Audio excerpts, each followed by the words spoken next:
maybe you can wait until January. I don't know about me. Professor Sethulego Matebesi is an academic head of department and associate professor in the Department of Sociology at the University of the Free State. Professor, good afternoon to you. Dr. Dlamini Zuma says we must wait until January to see if she'll still be in cabinet. How do you see her position in the ANC at this stage? Hi, good afternoon, Stephen, and good afternoon to your viewers.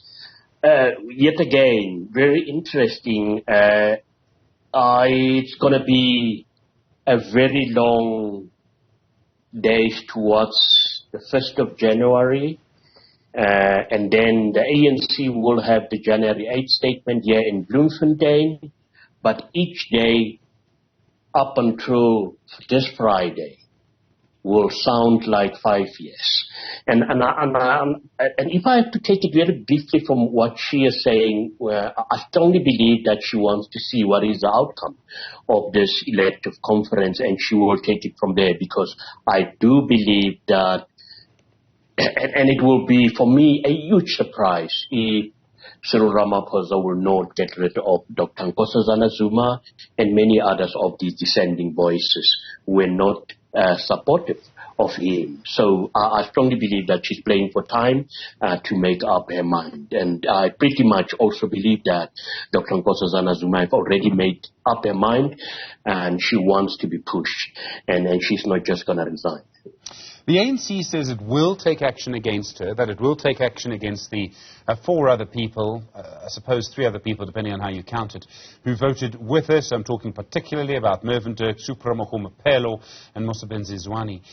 Do you believe that it will actually discipline these people? I mean, what happens to the ANC if in Parliament MPs defy instruction?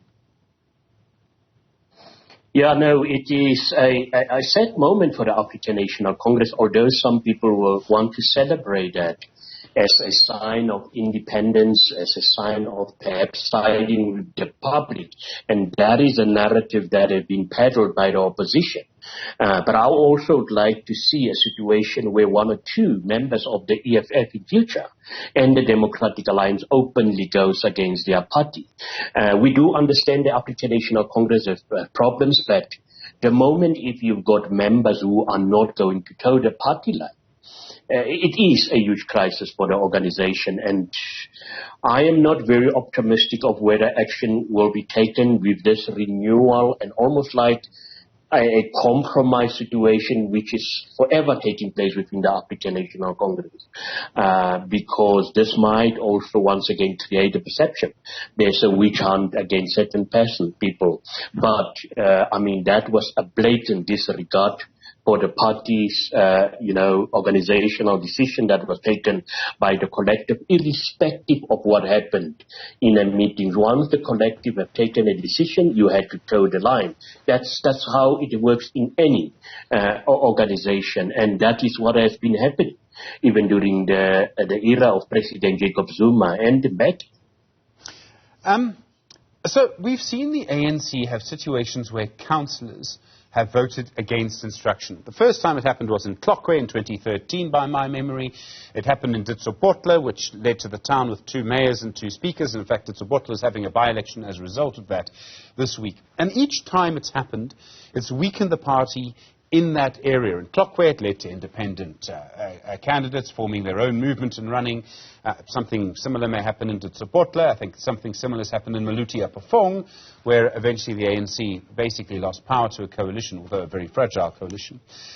The reason I say all of this is that that's in one area, in small areas in the country. But in Parliament, this is a vote about the President of the country. So my question would be this. What would have happened if the ANC MPs, if more of them had voted against the instruction to the point where a president would be removed? I mean, I don't know if the ANC would survive that as a political party. And that makes me wonder if maybe, if it doesn't act against the MPs who did this, it's actually in incredibly serious trouble. In other words, this could be maybe an existential threat to the ANC. Yeah, Stephen, and each time, I mean, once a member of the organization has decided that he's going to vote against his party, I strongly believe that at that stage, they've already prepared to leave the party. And we've seen it on numerous occasions. You've mentioned a few cases. I mean, look at what is happening in the so-called Map 16 here in the Free State. The only problem that I have with this is that we should go and look who yesterday voted yes with the opposition. And that's where my concern is. We should not read too much in this, because for me, these are leaders that are advancing factional battles within the African National Congress. I think I would have been much more sympathetic if you had like a Fikile Mbalula, but you know he's an ardent supporter of the president. That would have been a huge surprise if he voted against the president. But you would like to see that then one can say this is a vibrant ANC, these are members who really felt that. But we all know, I even know what Supramahuma Pelo will state in his interview. So it is people like that you know that these are factional battles, and they just want to get rid of President Cyril Ramaphosa. But to display it in that way, it's very suicidal for the party. And they're also sending a wrong message. And a very unfortunate part of this also, I've interviewed several ANC youth members, and they say it seems as if the elders within the party are setting the tone, and they are setting very dangerous precedents for future generations within the party. And that's why you've seen already the ANC with its weaker youth league, women's league and all that. But what happened yesterday, irrespective of how few they are, they send a strong message that members of the African National Congress should be bold, and they can disrespect any instruction or decision that the party have taken. And I don't think that is the right thing to do. And I've also indicated that yes, some people say you need to vote with your conscience, but at the end of the day, you are in Parliament on the party line. And one wonder what would happen, as you've correctly stated, should many of these members have both sided with the opposition. That would have signaled or gave an indication of how bad things are within the African National Congress. And we pretty much know how things are within the African National Congress. Professor Sethulego Matebesi, thank you very much indeed, as always. Really do appreciate the time.